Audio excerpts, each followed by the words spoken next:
জীবনকে আমরা কতজন কতভাবেই না বিশ্লেষণ করে থাকি, কখনো কখনো জীবনের নানা পরিচয় উপস্থাপন করি।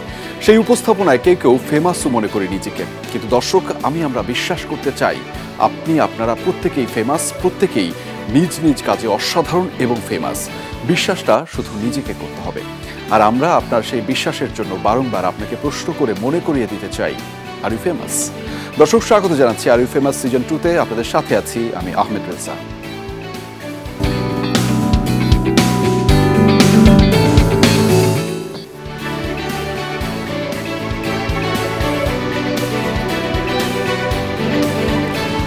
দর্শক, আজ আমাদের এই আয়োজনে অর্থাৎ আর ইউ ফেমাসের আয়োজনে আমাদের সাথে যে সারথীরা যুক্ত হন তারা আসলে বিভিন্ন বিষয়ে কথা বলেন। আমরা বিভিন্ন টপিকে কথা বলে থাকি আমাদের এই আয়োজনে, এবং আজকেও কিন্তু তার ব্যত্যয় ঘটছে না। এবং একই সাথে আপনিও কিন্তু এই আয়োজনে সংযুক্ত থাকতে পারবেন, অর্থাৎ টেলিভিশনের পাশাপাশি সামাজিক যোগাযোগ মাধ্যম ফেসবুক এবং ইউটিউবে কিন্তু একই সাথে এটি সরাসরি সম্প্রচার হচ্ছে।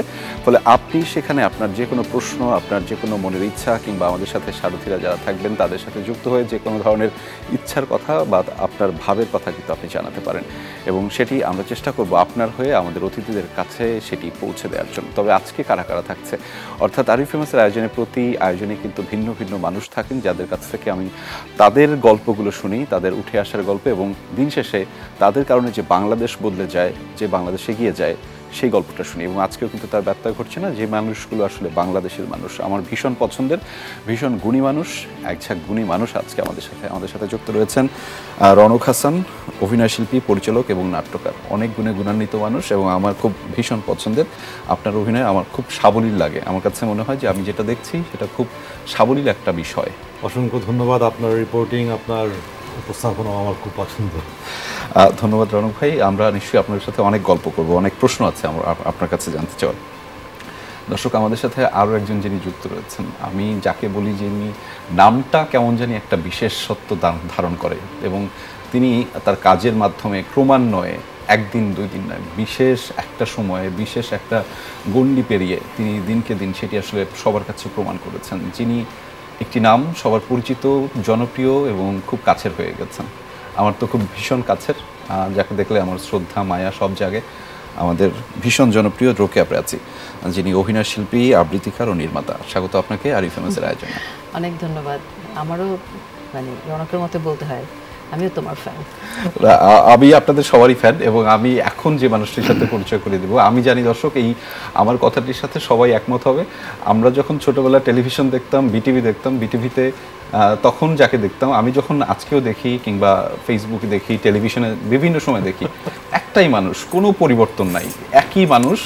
কেমন করে থাকে, এমনভাবে সজীব থাকে, সেটা হয়তো তার অভিনয় গুণ, নেতৃত্ব গুণ, নানা কারণ তার মস্তিষ্কে ইনপুট আছে, এবং সেটির মাধ্যমে সবসময় সজীব একটা মানুষ থাকে। আহসান হাবিব নাসিম, অভিনেতা ও সভাপতি, অভিনয় শিল্পী সংঘ। স্বাগত আপনাকে আমাদের এই আয়োজনে। ধন্যবাদ। এটা আসলে রোকেয়া প্রাচীকে বললে ভালো হতো, যে তাকেও হচ্ছে যে একদম সেই আগের থেকে আমরা যেরকম স্নিগ্ধ দেখেছি এখনো তেমনই আছে। তো ধন্যবাদ আমাদেরকে এখানে আজকে এই তিনজনকে একসাথে আমন্ত্রণ জানানোর জন্য। এটা সবচেয়ে মজার ব্যাপার হচ্ছে আমার জন্য, যখন আমি শুনেছি যে আমরা তিনজন, অবশ্যই এই অনুষ্ঠানটা আমার খুব পছন্দের। আপনাদের কাছে কৃতজ্ঞতা, আপনারা সময় দিয়েছেন। এবং আমাদের এই আয়োজনে খুব কমন একটা প্রশ্ন থাকে, সেটি আসলে শুরুটা করতে চাই নাসিম ভাই আপনাকে দিয়ে। যদিও প্রশ্নটা আমার জন্য একটু, আপনাদেরকে জিজ্ঞেস করা আমার জন্য একটু সংকোচের, কিন্তু আমাকে জিজ্ঞেসটা করতেই হবে। জিজ্ঞেসটা আমি করি, সুযোগ নেই, এটা আমার প্রশ্ন। নাসিম ভাই, আর ইউ ফেমাস? না, আমি ফেমাস না। কেন নয়? ফেমাস তো হচ্ছে যে কেননা এটা বলতে পারবো না। আমার কাছে রনক, তুই কি ফেমাস? না, আমিও না।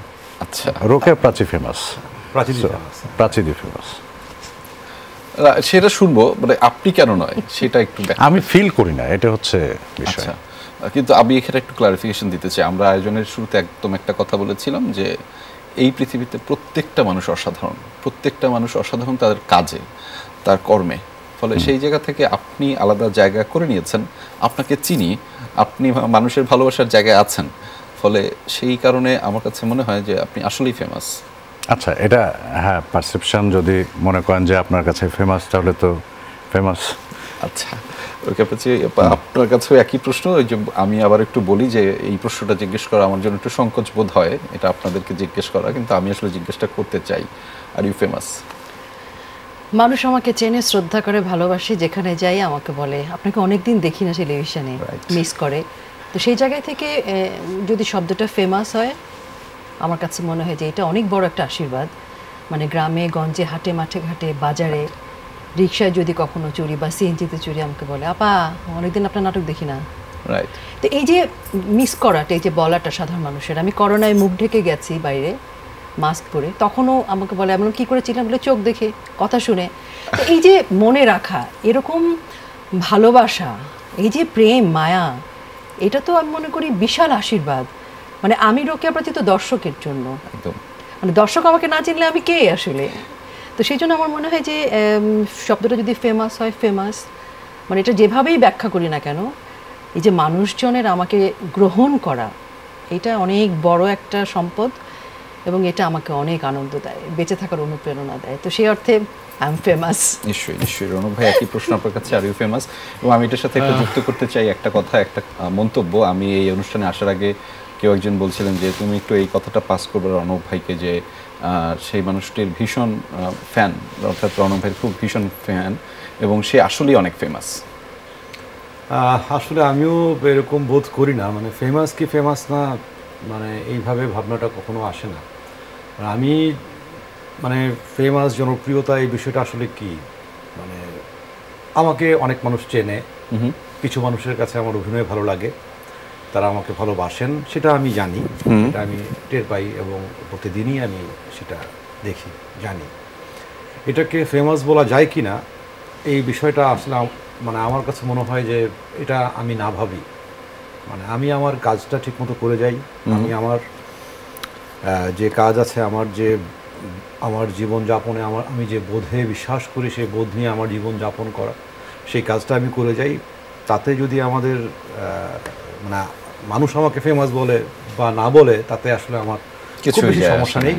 বাট শুনতে খারাপ লাগে না যে মানুষ আড়ালে বলছে, সামনে বললে একটু সমস্যা হয়। আচ্ছা, আড়ালে যদি বলে যে না, আচ্ছা, ভালো লাগে একটা।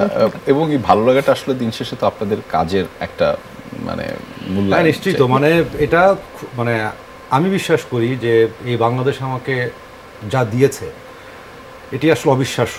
আমি এত ভালো কিছু কাজ করিনি বা এমন কিছু করে ফেলিনি যে কারণে মানুষ আমাকে এত বেশি ভালোবাসবে। আমি অভিনেতা হিসেবে এই বাংলাদেশে এখন আছি, কাজ করছি, মানুষের ভালোবাসা নিয়ে, এটি আমার কাছে মনে হয় যে আমার যোগ্যতার চেয়ে অনেক বেশি পাওয়া।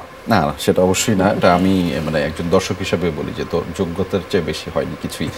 মানুষ যেটা করে খুব সাবলীলভাবে এবং স্বাভাবিকভাবেই করছে। তবে আমার একটি জানতে চাও, বিশেষ করে নাসিম ভাই, রোকেয়া প্রাচী, আমি আসছি আপনার কাছে। নাসিম ভাই, আপনাকে দিয়ে শুরুটা করতে চাই। সেটি হচ্ছে যে এই যে আমরা অভিনয়ের কথাটা বলি এবং যে কারণে মানুষের কাছে আসলে এত জনপ্রিয়তা পাওয়া যায়, মানুষের খুব কাছে পৌঁছে যায়, এবং আমরা দিন শেষে সারাক্ষণ টেলিভিশনে যে চরিত্রগুলো দেখি, আপনারা আমাদের সমাজের বাস্তবতায় সেই চরিত্রগুলোই চিত্রায়ন করেন, সেখানে মানুষের কথা বলেন দিন শেষে, এবং সে কারণেই মানুষ আসলে রিলেট করে যে হ্যাঁ, এটা তো আমারই কথা ছিল, উনি হয়তো বলছেন, উনি হয়তো চিত্রায়ন করছেন। এবং এই কাজগুলো যারা করেন, সেই মানুষগুলোকে আপনারা একত্র করে একটি সংগঠন চালান বা অর্গানাইজেশন চলেন, এবং সেটির নেতৃত্বে আপনি রয়েছেন। সেই নেতৃত্বের জায়গা থেকে আমি একটু বলতে চাই যে অনেক জ্ঞানী মানুষ থাকলে যেটা হয়, একসাথে পথ চলাটা কঠিন হয়ে যায়, দুরূহ হয়ে যায়। কিন্তু আমরা দেখছি যে আপনারা খুব সাবলীলভাবে চলছেন, সবাই পরিবারের মতো মিলেমিশে কাজ করছেন, আড্ডা দিচ্ছেন। আমি সামাজিক যোগাযোগ মাধ্যমে দেখছিলাম আপনাদের জম্পেশ আড্ডাগুলো, খিচুড়ি খাওয়া, ফলে সবগুলো একটা পারিবারিকভাবে, মানে সেটা আসলে কেমন করে বদলালো সেটা একটু জানতে চাই। এটা তো আমি তো মনে করি যে শিল্পীরা, অভিনয় শিল্পী বা যে কোনো শিল্পী, তারা একটু অনন্য মনের মানুষ হয় বলেই তারা শিল্পী হয়। এবং দেখেন, আমি একটু পাশ দিয়ে আসি, সেটা হচ্ছে সামাজিকভাবে যদি বলেন অভিনয়, নাটক, এইগুলো কিন্তু একটু মানে নেগেটিভ অর্থে ব্যবহার হয় সমাজে বা সব জায়গায়। ও তুমি নাটক করো না, ও তো অভিনয় করে।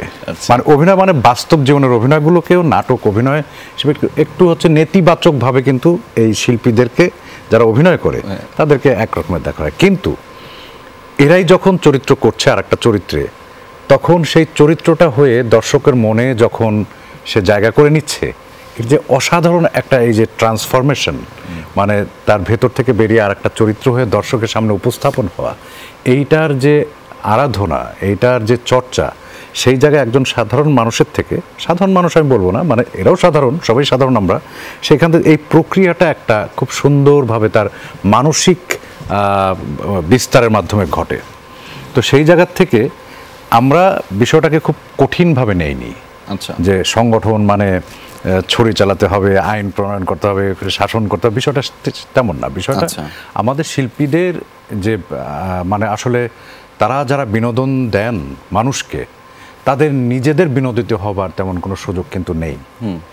তো এই শিল্পীদের যদি এটা পেশা হয়ে থাকে, তাহলে আমরা চিন্তা করেছি যে কি করে এই পেশার নিরাপত্তাটা বাড়ানো যায়, সামাজিক মর্যাদা বাড়ানো যায়, সম্মান বাড়ানো যায়, এবং বিষয়টাকে আনন্দময় করে তোলা যায় পারস্পরিক সম্পর্কগুলো।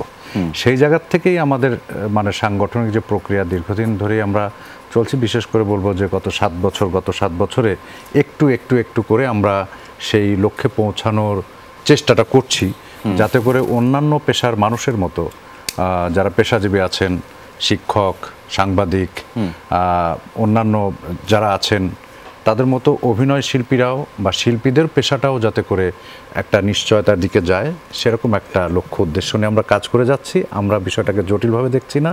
আচ্ছা, আপনি সেই কাজ বিস্তৃত করছেন, সেটিও দেখেছিলাম আসলে। রৌনক ভাই, কি হয়, আপনি তো একজন পরিচালক, একজন অভিনেতা, এটাই থাকুক না, এটাই তো বড় পরিচয়, মানে এইটার আবার একটা সংগঠন নিয়ে দৌড়াতে কেন হবে, এতগুলো মানুষকে নিয়ে কাজ কেন করতে হবে? মানে যেটা হচ্ছে, প্রথমত আমি সাংগঠনিক মানুষ ছিলাম না। আচ্ছা, আমাকে হঠাৎ করে 2016 সালে মামুন ভাই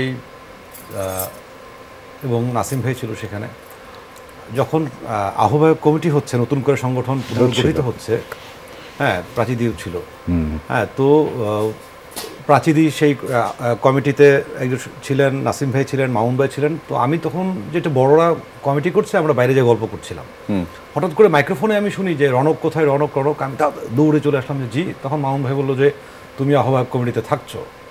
তো এত এত মানুষের মধ্যে তখন না বলাটা একটা অসম্মান করা হবে, যে কারণে আমি জি বলে ফেললাম। তারপর তো এই প্রক্রিয়ায় আমার যুক্ত হওয়া, এবং তারপরে আমি আসলে নিজেকে প্রশ্ন করেছি কেন করব, যে তখন আমি প্রচুর শুটিং করি, রাত দিন শুধু শুটিং, যে আমি আমার অভিনয়ের সময়টা থেকে সময় বের করে আমি সংগঠন কেন করব। তখন আমার কাছে, আমি একটু আগেই বলছিলাম যেটা, যে এই বাংলাদেশ আমাকে দুহাত ভরে দিয়েছে, বাংলাদেশের মানুষ আমাকে দিয়েছে।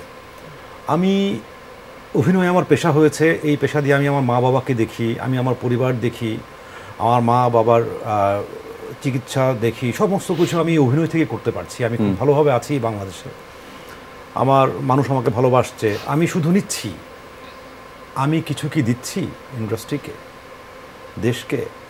তখন আমার মাথায় আসলো যে অ্যাটলিস্ট আমার একটা সুযোগ এসছে ইন্ডাস্ট্রির জন্য, যেখান থেকে আমি দুহাত ভরে নিচ্ছি, সেখানে কিছু করবার জন্য, যে আমারও কিছু কন্ট্রিবিউশন করা আছে। শুধু অভিনয় করে গেলেই হবে না, আমারও কিছু কমিটমেন্ট আছে আমার কলিগের জন্য, আমার ইন্ডাস্ট্রির জন্য, আমার কমিউনিটির জন্য। তখন আমি চিন্তা করলাম যে না, আমি এই চিন্তা থেকে আসলে কিছু করতে চাই, যেন যদি আমি বৃদ্ধ হই, বেঁচে থাকি ততদিন পর্যন্ত, আমি যেন বৃদ্ধ বয়সে ভাবতে পারি অ্যাটলিস্ট যে আমি চেষ্টা করেছিলাম, পারি কি না পারি। এই সান্ত্বনাটুকু আমার থাকবে যে দিন শেষে যে আমি চেষ্টা করেছিলাম যতটুকু পারি। সেই জায়গা থেকে আসলে সংগঠন করা আমার। সেই সংগঠনটা তো করলেন, সেটির আরও ব্যাপ্তি বেড়েছে, পরিসর বেড়েছে, সেখানে আরও সদস্য সংখ্যা যুক্ত হয়েছে, কাজও বেড়েছে, সেটির কথাও আমরা জানবো। তবে রোকেয়া প্রাচী, আমি আপনার কাছে একটু জানতে চাই যে যখনই একটু আপনি দুইভাবে আসলে, একটা হচ্ছে অভিনয়ের মানুষ, সম্প্রতি আপনার কাঁধে আরও একটি দায়িত্ব যুক্ত হয়েছে, সেই দায়িত্বের ব্যাপারে পরে আসছি। তবে যখন আমরা দেখি যে যখন কোনো সংগঠন হয়, একটি প্ল্যাটফর্ম তৈরি হয়, সেখানে নানা ধরনের দ্বৈরথ তৈরি হয়, সেখানে তুলনামূলক আলোচনা চলে, সেখানে রাজনীতিও চলে, সব কিছুর তো মধ্যে একটা রাজনীতিরও ব্যাপার থাকে। তো এই জিনিসগুলো নাসিম ভাই যেমন বলছিলেন যে অভিনয় শিল্পী যারা করেন তারা একটু তুলনামূলকভাবে অনন্য মনের মানুষ, তখন এই মানুষগুলোর মধ্যে কি জটিলতা তৈরি হয়, দূরত্ব তৈরি হয়? মানে আপনারা তো সংগঠনটা দীর্ঘদিন করেন, আমি নিজেও তার আপনার আবৃত্তির একজন বড় ফ্যান।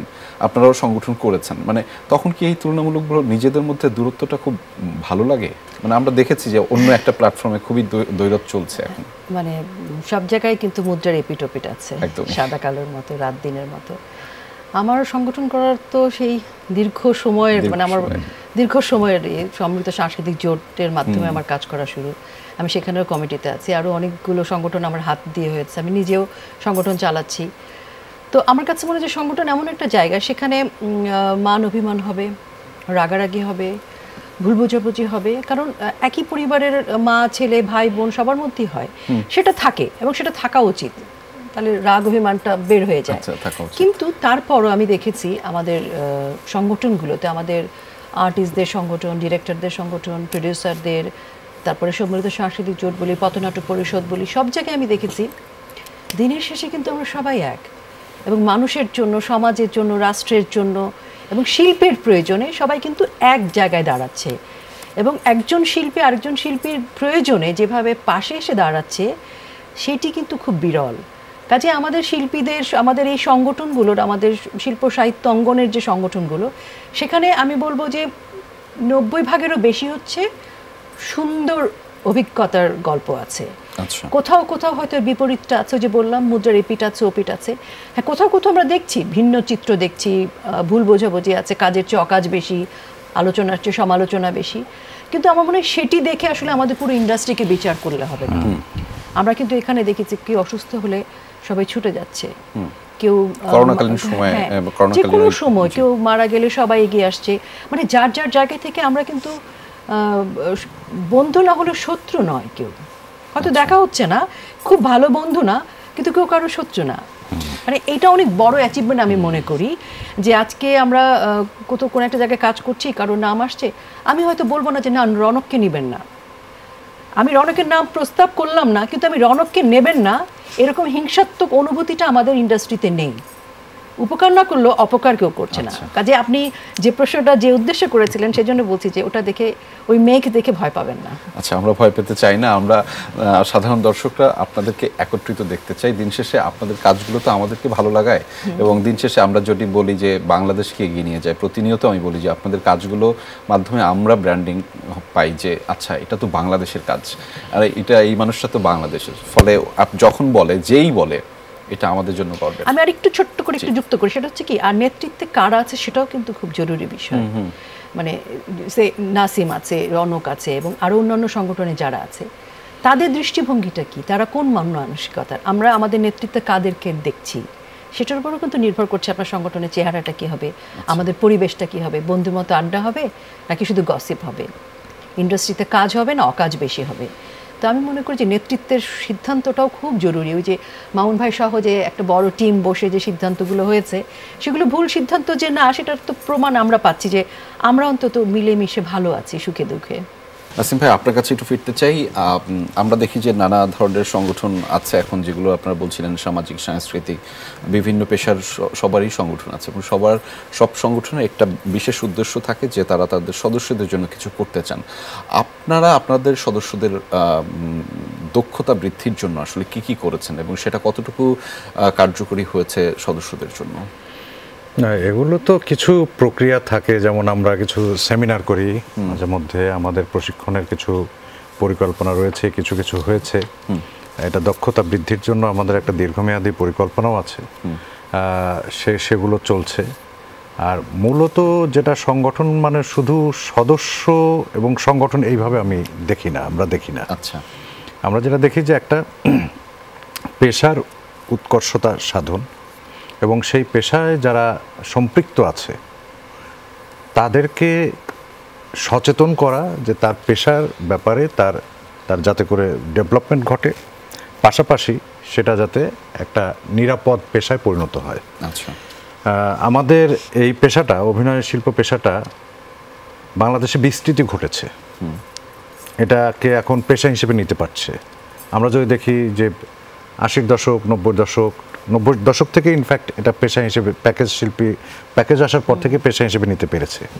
কিন্তু এখন পর্যন্ত আমাদের ইনফ্রাস্ট্রাকচারাল যে ডেভেলপমেন্টটা হওয়ার কথা সেটা হয় না। আমরা এখনও বাসাবাড়িতে শুটিং করি, যেটা মানে একটা পাড়া মহল্লার মধ্যে বাসা বাড়িতে শুটিং করি, রাস্তায় শুটিং করি, মানুষকে বিব্রত করি, অক্লান্ত পরিশ্রম করি। একটা শিল্পী 16 ঘন্টা 17 ঘন্টা কাজ করে। তো সেটা শুধু সদস্য বলে না, এখানে যারাই কাজ করছেন, একটা লাইট ক্রু, একটা মেকআপ আর্টিস্ট, একজন ক্যামেরা ক্রু, ক্যামেরাম্যান, এটা একটা সমন্বিত পেশা। প্রায় 13-14টা পেশার মানুষ একসাথে হওয়ার পরে অভিনয় শিল্পটা দর্শকের সামনে যায়। তাই সমস্ত জায়গার যত উন্নয়ন ঘটবে, ডেভেলপমেন্ট ঘটবে, তো আমরা বিশ্বাস করি এটা যে এই ডেভেলপমেন্টগুলো ঘটলেই এই শিল্পটা আরও বিকশিত হবে। যে এইভাবে আমরা দেখি যে সারা পৃথিবীতে এখন প্রায় 30 কোটি বাঙালি আছেন। ভাষাভাষীর দিক থেকে আমরা 5ম অবস্থান আমাদের। তাহলে আমাদের এই শিল্পটা কেন বিশ্বময় হবে না? মার্কেট বড়, কিন্তু আমরা আমাদের মার্কেট দখল করছে বাইরের। আজকে বিভিন্ন সিরিয়াল আমরা আমদানি কেন বললাম যে রপ্তানি করতে পারছি না। আমরা এই জায়গা থেকে দেখছি যে শুধুমাত্র একটা সদস্যকে নিয়ে চিন্তা না, পাশাপাশি আমাদের টোটাল ইন্ডাস্ট্রি নিয়ে আমরা চিন্তা থাকবে। কিন্তু আমার প্রশ্নটা ছিল এরকম যে আপনি যাদের সাথে নিয়ে কাজ করেন প্রত্যেকে অভিনয় শিল্পী, তাদের প্রথম পরিচয় হচ্ছে তারা অভিনয় শিল্পী। ফলে তার অভিনয়ের দক্ষতাটা যদি আসলে খুব ভালো না হয় তখন হচ্ছে আমরা পিছিয়ে যাই। আপনি নিজেই জানেন যে এখন যে পরিমাণ চ্যালেঞ্জ চলছে, যে পরিমাণ বাজারের কথা বললেন, সেখানে মানুষজনের কাছে যে তার দেখার যে ভিজিবিলিটির জায়গাটা যত সহজ, সেখানে আমাদের দিন শেষে সেই শিল্পীর দক্ষতা যদি না বাড়ে তাহলে কিন্তু আমরা পিছিয়ে যাই। আচ্ছা, এই যে আমি সেখান থেকে বলেছি, আমি আরেকটু ক্লিয়ার করে আপনাকে বলি যে এখন বিশ্ববিদ্যালয়ে বেশ কয়েকটি বিশ্ববিদ্যালয়ে অভিনয় বিষয়ে পড়ালেখা করানো হয়, টেলিভিশন, ফিল্ম, মিডিয়া পড়ালেখা করানো হয়। একটা ছেলে মেয়েকে দেখছেন যে এখানে লিড করছে? একদমই না। আমি তো সেটাই আসছিলাম, তার আগে আপনি উত্তরটা দিয়ে দিলেন। কেন না?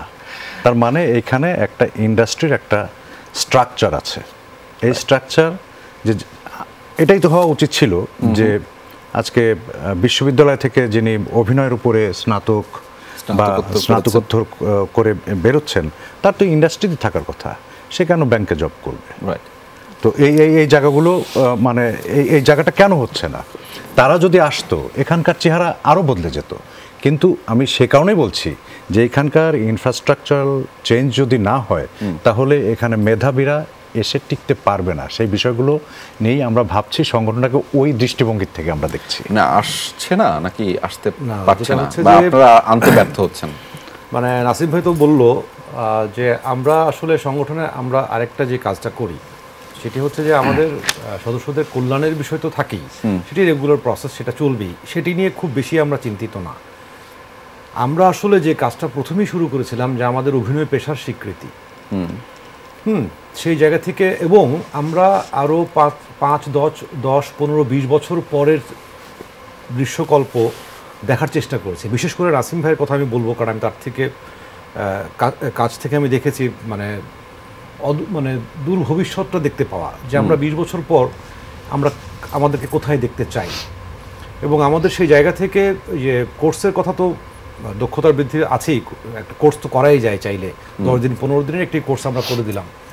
কিন্তু আমরা ভাবছি আরও বৃহৎ জায়গা থেকে যে একটা অ্যাক্টিং স্কুল অফ অ্যাক্টিং, একটা স্কুল করার, যে স্কুলটাতে মানে আমরা যেমন দেখছি যে বিভিন্ন জায়গায় অনেক বিশ্ববিদ্যালয়ে পড়ানো হচ্ছে বা বিভিন্ন স্কুলে শেখানো হচ্ছে, তারপরেও অভিনেতা তৈরি হচ্ছে না। তার মানে হচ্ছে যে প্রক্রিয়াগুলো মাধ্যমে অভিনয়টা করলে একজন অভিনয় শিল্পী তার নিজেকে আরও শানিত করতে পারবে, সেই প্রক্রিয়াগুলো হয়তো শেখানো হচ্ছে না। রনক ভাই একটু বলি যে এখনকার সবাই সেটি হচ্ছে যে আসলে ওরা যেটি বললো তার সাথে যুক্ত করছি, আমি খুব দ্বিমত করছি না। তবে স্কুলের চাইতেও আমার কাছে আরও যেটা মনে হয় যে এই বিশ্ববিদ্যালয় থেকে তো আমরা অনেক, নাসিম যেটা বললো, পাশ করে এসছি, কিন্তু তাদেরকে তো আমরা দেখি না। আমরা যখন শুরু করেছি তখন তো আসলে প্যাকেজ নাটকও ছিল না, তার মানে আমাদের সামনে কিন্তু পেশা হিসেবে নেয়ার সুযোগ ছিল না। কিন্তু আমরা সেই চ্যালেঞ্জটা নিয়েছি, থিয়েটারে কাজ করেছি বছরের পর বছর। থিয়েটারে 8 বছর কাজ করবার পর কিন্তু আমি একটি সিনেমায় কাজ করার সুযোগ পেয়েছি, প্রথম ছবিতে কাজ করেছি, ন্যাশনাল অ্যাওয়ার্ড পেয়েছি, স্বীকৃতি পেয়েছি।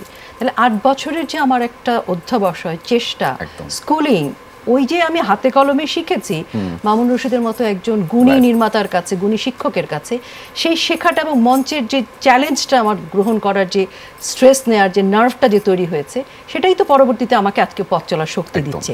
সেজন্য আমার মনে হয় যে আজকে আমি ওদের সাথে যুক্ত করতে চাই যে আজকে আসলে সংগঠনগুলোকে ভাবতে হবে, ধরেন 2 দিনে যে নাটকটি নামবে, 2 দিনে কোনো অভিনেতার তার প্রকৃত অভিনয় দেখানোর সুযোগ ঘটবে না।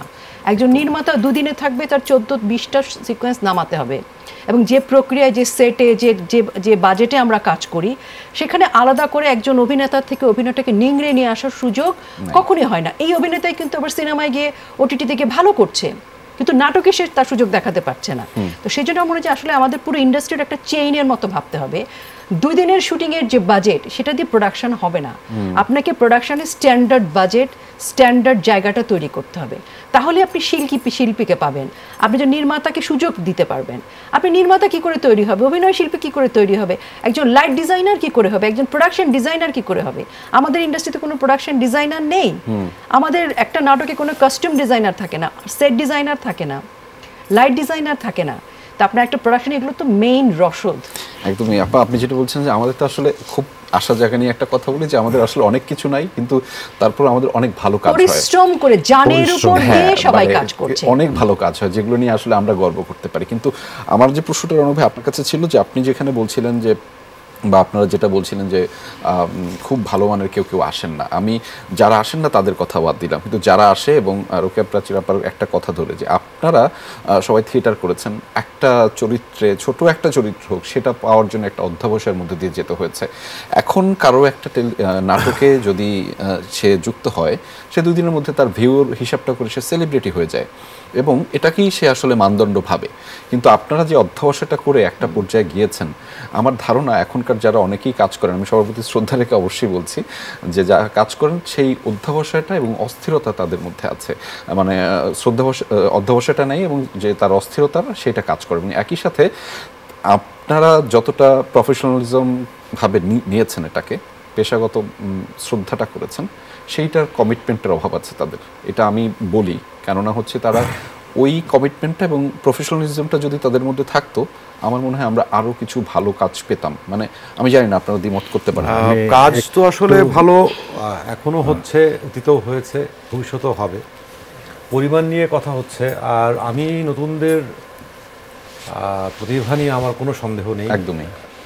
অসংখ্য মেধাবী অভিনয় শিল্পী আছে আমাদের, তারা তাদের যোগ্যতা গুণেই আজকে জনপ্রিয় হয়েছে। কিন্তু আরও একটা বিষয় যেটা খুব গুরুত্বপূর্ণ, একটু দ্রুত, পারফর্মার এবং আর্টিস্টের মধ্যে পার্থক্য আছে। পারফর্মার পারফর্ম করে চলে যায়, আচ্ছা, সে শুধুই পারফর্ম করে, আর কিছু না। কিন্তু আর্টিস্টকে এবং শিল্পীকে, পূর্ণাঙ্গ শিল্পীকে আসলে শুধু পারফর্ম করলে হয় না, তাতে পাশাপাশি তার সমাজ, তার দেশ, মানুষের প্রতি তার একটা কমিটমেন্ট থাকতে হয়, দায়বদ্ধতাটা সবকিছু মিলিয়েই সে শিল্পী হয়ে ওঠে, আর্টিস্ট হয়ে ওঠে। তো একজন কেউ শুধু পারফর্ম করতে চায়, আমরা তাকে বলতে পারি যে এই পথে গেলে তুমি ওই শিল্পী হতে পারবা, কিন্তু আমরা তাকে বাধ্য করতে পারবো না। মানে কোয়ান্টিটি না কোয়ালিটি, সেটা একটা ইম্পর্টেন্ট কোয়েশ্চেন। কিন্তু যে আমি আসলে কোয়ালিটি প্রোডাকশন করব কিনা, 30 দিনে 20টা প্রোডাকশন করব না 30 দিনে আমি আসলে কোয়ালিটি 3টা প্রোডাকশন করব, এই চয়েসটা কিন্তু একজন শিল্পীর নিজস্ব।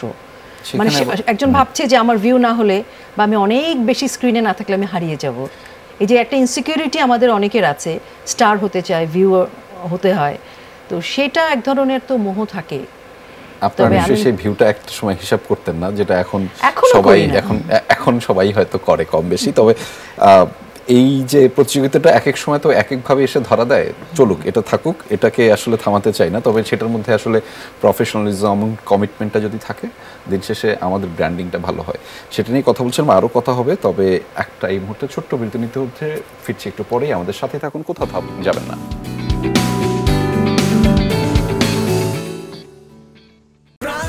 দুর্দান্ত সব উপাদানে তৈরি ঝাঁঝালো স্বাদের প্রাণ ঝালমুড়ি মানে আড্ডায় ফুর্তির ঝাঁঝ। প্রাণ ঝালমুড়ি, এই ঝাঁঝ সেই ঝাঁঝ।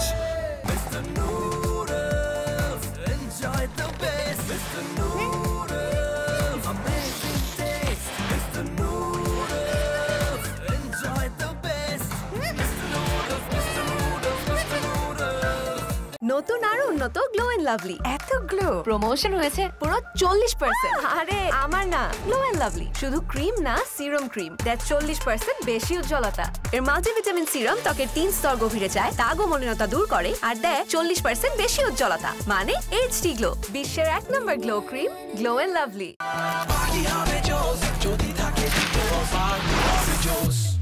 পাপরিকা আর মেক্সিকান মশলার মাইন্ড ব্লাস্টিং ফ্লেভারের ডিটোস পার্টি হবে জোস যদি থাকে ডিটোস।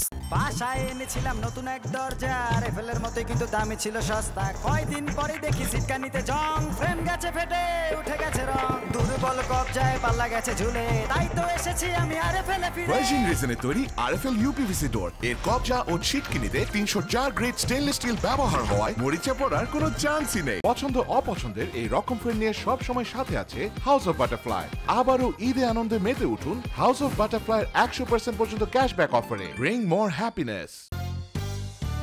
ব্যবসা হোক ছোট বড়, বিশ্বাসী চাবি কাঠি, আরএফএল ডিজিটাল ওয়িং স্কেল আস্থার মাপকাঠি, সঠিক ওজনে বেশি লাভ আর ব্যবসায় আনে গতি, আরএফএল ডিজিটাল ওয়িং স্কেল আস্থার মাপকাঠি, আরএফএল ডিজিটাল ওয়িং স্কেল আস্থার মাপকাঠি। চঞ্চল ভাই দেখা যাচ্ছে না বলে নেই নাকি? পানিতে থাকা আয়রন ও সীসা ফোটালেও যায় না, দেখাও যায় না। পিওরিক ক্লাসিক দূর করে ভাইরাস, ব্যাকটেরিয়া এবং নতুন যুগের দূষণ। চাকা সুপার হোয়াইটের 2-in-1 সমাধান, কঠিন দাগ দূর, সাদা ভরপুর। আরে আবার অফিসে সবাই পানির প্রবলেম। উফ, 2 দিন পর পর একই ঝামেলা। থাকবো না আর আপনার বাড়িতে। প্রতিদিন পানির সমস্যা নিয়ে বাসায় থাকা যায় নাকি? চলো। কি পাম্প সারস? দিন না যাইতেই পাম্প শেষ। লাগাইছেন তো বাজে পাম্প, আপনার লাগবে RFL water pump. RFL water পাম্পের অটো থার্মাল টেকনোলজি, যা বেশি হিটে নষ্ট হয় না, চলেও কম ভোল্টেজে, শতভাগ মসৃণ, ব্রাশ ইম্পেলার নিশ্চিত করে অধিক পানির flow. RFL water pump on করলে পানির তুফান।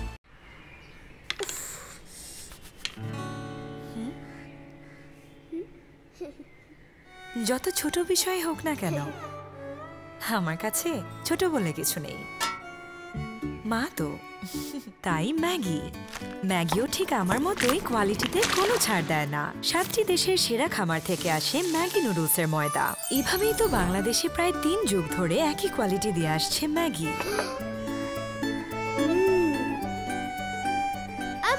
মা, তোমার হাতের ম্যাগি এত মজা।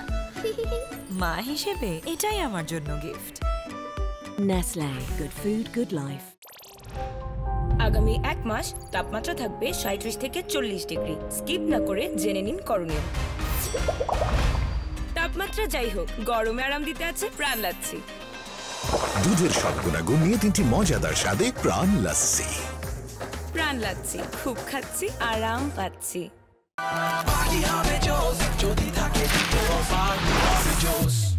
পাপরিকা আর মেক্সিকান মশলার মাইন্ড ব্লাস্টিং ফ্লেভারের ডিটোস পার্টি হবে জোস যদি থাকে ডিটোস। এনে অ্যাডমিট কার্ড হারাবে না কিন্তু। মাথায় মারিস না তো, পরীক্ষা দিতে যাচ্ছে না। Wish me luck. লাক না, তোর চাই গুড লাক। গুড লাক পেনের সফট অয়েল বেসড ইঙ্ক ও টাংস্টেন কার্বাইড বল লেখাকে করে আরো মসৃণ, যা দেয় নিখুঁত লেখার আত্মবিশ্বাস। Good luck pen, make you luck. বাইরে এসো, প্রতিপক্ষের চোখে চোখ রাখো। রিভাইভ ট্যালকাম পাউডার, আগে রোডটা ফেস করো, তারপর লাইফটা জেস করো। এখানেই হবে আমাদের ড্রিম প্রজেক্ট। বরং আমরা একটা কবিতা শুনতে চাই, যদি আপনি আমাদেরকে সম্মতি দেন, সেটা একদমই শেষে। তবে আমি একটু আপনার কাছে আমার দুইটা প্রশ্ন আছে। একটা হচ্ছে, সম্প্রতি আমরা বলছিলাম আপনার কাঁধে নতুন একটি দায়িত্ব যুক্ত হয়েছে। আপনি নিজে একজন অভিনয় শিল্পী হিসেবে একসময় সেই সেক্টরে তাকিয়ে থাকতেন, আচ্ছা এটা কেমন হয়, আপনার কাজের পরে তারা আসলে স্বীকৃতি দিবে কিনা, সেই যে নীতিমালা আছে সেটার মধ্যে আবার কোন ধরনের ব্যত্যয় ঘটবে না। আমিও ছবি জমা দিব সেন্সর বোর্ডে। আচ্ছা, ফলে আপনি সেন্সর বোর্ডের সম্প্রতি সদস্য হয়েছেন এবং সেখানে এই যে দায়িত্বটি যুক্ত হয়েছে আপনার কাঁধে, সেটিকে আসলে কেমনভাবে উপভোগ করছেন? মানে আগের জায়গার থেকে এই জায়গার তুলনাটা কেমন, এটা যদি বলতেন। চ্যালেঞ্জটা বেশি, অনেক দায়িত্বশীল একটা জায়গা সেই জায়গা। আর আমি খুব চ্যালেঞ্জ নিতে ভালোবাসি, দায়িত্বশীল কাজ করতে ভালোবাসি, সেই জায়গা থেকে আমি আনন্দ পাচ্ছি। আবার একটু ভয়ও আছে, কারণ যেখানে দায়িত্ব বেশি, যেখানে প্রত্যাশা বেশি, সেখানে ভয়ও বেশি। কারণ একজন ফিল্ম মেকার যখন ছবি বানান সেখানে তিনি একা নন, প্রডিউসার থাকেন, আর্টিস্ট থাকেন, পুরো একটা টিম, এবং সেই ছবিটার সাথে একটা দর্শকেরও প্রত্যাশার জায়গা থাকে। তো সেই ছবিটি নিয়ে যখন সেন্সর বোর্ডের সিদ্ধান্ত হয়, তো সেখানে যারা থাকেন তাদের অনেক দায় দায়িত্বের বিষয় থাকে, এবং সেখানে মানে সরকারেরও একটা নীতিমালা থাকে। এই সব কিছুকে সমন্বয় করাটা খুব সহজ কাজ নয়, কঠিন আছে। তো সেই জায়গা থেকে একটু ভয় আছে, কিন্তু কাজটা আমি অনেক আমি সম্মান বোধ করছি, ভালো লাগছে। ছবি দেখছি, ছবি দেখাটা আমার তো নিজেরই আসলে একটা আনন্দের জায়গা। এই জায়গা থেকে যে কথাটি বলতে চাওয়া সেটি হচ্ছে চলচ্চিত্র, অনেকেই বলেন যে চলচ্চিত্র একটি কালো অধ্যায় পার করেছে একটা বিশাল অংশ সময় ধরে। সেটি আমাদের যে দর্শকদের কাছে যে সুস্থ ধারার যে সিনেমাটি সেটি আসলে পৌঁছায়নি, সেটি দীর্ঘ সময়। তারপরে সেই অবস্থার পরিবর্তন ঘটেছে। তারপরেও দেখা যাচ্ছে সেন্সর বোর্ডের কারণে অনেক সিনেমা আটকে আছে, যেগুলো ভালো গল্প হয়তো কোনো একটা বিষয়। আমি একটা সেন্সর বোর্ডের একটা নীতিমালার কথা উল্লেখ করতে চাই, সেটি হচ্ছে 13 নং অনুচ্ছেদে বর্ণিত আছে যে সমাজ ও রাষ্ট্রের নিরাপত্তা বা আইন শৃঙ্খলা, আন্তর্জাতিক সম্পর্ক, ধর্মীয় অনুভূতি, অনৈতিক বা অশ্লীলতা, বিভৎসতা, অপরাধ, নকল প্রভৃতি দিক বিবেচনা করে ছাড়পত্র প্রদান করা হয়। এইটি ব্যতি রেখেও অনেকে এখন সামাজিক যোগাযোগ মাধ্যমে বলছে যে এই ধারায় পড়েনি। আমি সিনেমাগুলোর নাম নিলাম না, আপনি নিশ্চয়ই জানেন সামাজিক যোগাযোগ মাধ্যমে এরকম বিতর্কিত অবস্থায় বা আলোচনা হচ্ছে যে এগুলো সেন্সর কেন পেল না। আপনি এখন দায়িত্বে, যদিও সেটি খুবই সাম্প্রতিক সময় আপনার সেই দায়িত্ব যুক্ত হয়েছে, এগুলোকে দেখভাল করবেন কিনা? প্রথম কথা হচ্ছে যে আপনি যে সময়ের কথা বলছেন সেই সময় আমি আসলে এর সাথে সম্পৃক্ত ছিলাম না, তো সেই হিসেবে ছবিগুলো আমার দেখা হয়নি। কিন্তু আপনি নিজে অনুচ্ছেদটি পড়েছেন, সেখানে কিন্তু একদমই একটা নীতিমালার কথা বলা আছে, একটা দিক নির্দেশনা আছে। তো কোনো ছবি যদি সেই দিক নির্দেশনার বাইরে থাকে, মানে এই বিষয়গুলোর মধ্যে যদি সম্পৃক্ততা না থাকে, তিনি কিন্তু এই ছবিটি আপিল করতে পারেন, তার জায়গা থেকে তিনি তার বক্তব্য প্রদান করতে পারেন। আর এর আগের ছবিগুলো যেহেতু আমার দেখা নেই, আমি সেই টেবিলে ছিলাম না, সেটা নিয়ে আমি মন্তব্য না করি। তবে আমার ক্ষেত্রে আমি আসলে ভবিষ্যতে যখন আমরা যে ছবিগুলো দেখছি, তা আমাদের তো সামনে নীতিমালাটা থাকে, এই নীতিমালাগুলো আমাদের মাথায় নিয়ে সামনে রেখেই তো সিদ্ধান্ত নিতে হয়। সেটা দেশি ছবি, বিদেশি ছবির ক্ষেত্রে, দুটোর ক্ষেত্রেই প্রযোজ্য। তো আমার মনে হয় এর ব্যতিক্রম হবে না আর কি আমাদের কারোরই। আর বললাম তো, আপনার আমার যার ছবি আটকে যাচ্ছে তার কথা বলার সুযোগ রয়েছে। মাটির মনেও কিন্তু একসময় আটকে গিয়েছিল, তো তখন কিন্তু প্রচুর কথা হয়েছিল, সবাই কথা বলেছিল। শুধু মাটির মনের তারেক মাসুদ, রোকেয়া প্রাচী একা কথা বলেনি, সকলে মিলে। তা আমি মনে করি, আমি কিন্তু অভিনয় শিল্পী, নিজেও একজন ডিরেক্টর, প্রডিউসার, কাজে আমি ইন্ডাস্ট্রি, আমি মনে করি যে কথা বলার প্রয়োজন হলে সবাইকে মিলে কথা বলতে হবে নিশ্চয়ই, এবং সেটি আপনাদের হাত ধরে একটি ইতিবাচক জায়গায় পৌঁছাবে। আমরা আসলে দিন শেষে ভালো কাজ দেখতে চাই, শুরুতে যেমনটা বলছিলাম। এবং আমাদের একটু বলি অল্প কথা, সেটা হচ্ছে যে সরকার কিন্তু কখনো চায় না কোনো ছবি আটকে যায়। অবশ্যই সেটা তার জায়গা থেকে সে অন্যভাবে ভাবেন, বা আপনারা যারা দায়িত্বে থাকেন। দর্শক, আপনারা জানেন আমাদের বেশ কিছু পর্ব থাকে, একটি হচ্ছে তোমাকে জানা, আরেকটা হচ্ছে যাহা বলিব সত্য বলবো বা মিথ্যা বলিব। আগে আমরা তোমাকে জানাতে পর্বটা জানাতে চাই এই মুহূর্তে যে আমাদের অতিথিরা এখানে এসে চিঠি লেখেন, যে কোনো কাউকে উদ্দেশ্য করে যে কোনো বস্তুকেও লিখতে পারেন। আমরা একটু রনক ভাই আপনারটা জেনে নিতে চাই যে কার উদ্দেশ্যে কি লিখলেন। আমি তোমাকেই চেয়েছিলাম, আমি তোমাকেই চাই, আমি বারবার শুধু তোমাকেই চেয়ে যাব, হে সুন্দর। আচ্ছা, হে সুন্দর, সুন্দরের প্রতি তার এই নিবেদন। ধন্যবাদ সুন্দর।